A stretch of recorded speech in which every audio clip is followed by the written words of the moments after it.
I saw the film about the Indian looking at the ship, and Rav Laitman said that our whole world doesn't exist, it's imaginary. What does that mean?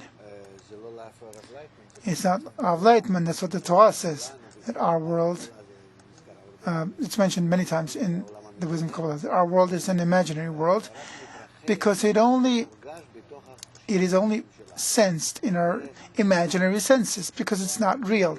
Not real in the sense that if we invert our qualities from reception to bestowal, then we discover that our world is just, as Parasulam says, in the back of the brain we have a screen, and on that screen a certain picture is projected, and it seems to us like that picture is outside of us. But it's inside of us. We just have an illusion, as if it's outside of us. And that's how we live. I live in this world. It's as if I'm in a virtual world, and everything exists and belongs to me, and it's all connected to me, to my senses, to my orientation.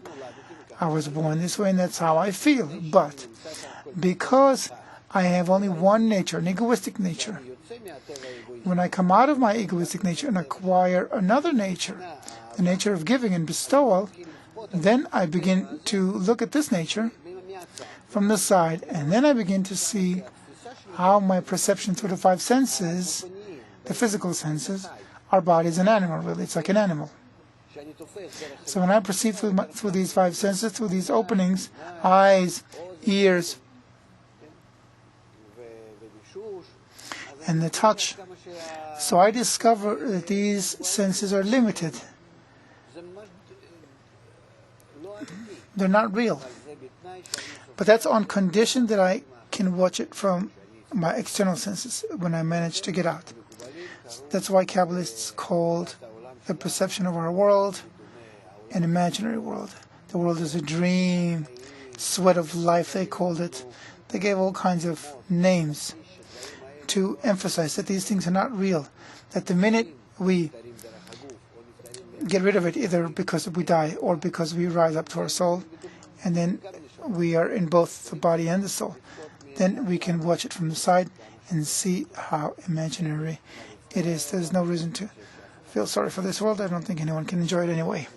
Our problem is we don't feel how the spiritual world, infinite spiritual world, is readily available for us, eternal and perfect.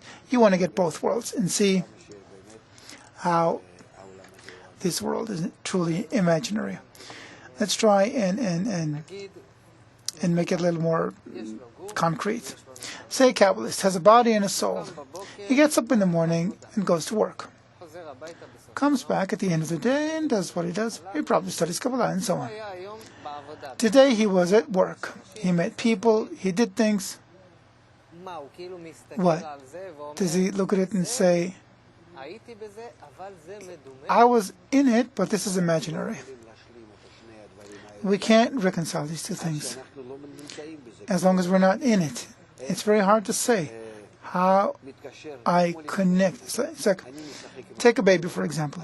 You play with a baby. You know that on the one hand, you should treat it like a father, and on the other hand, while you're playing with it, you should be like its friend, right?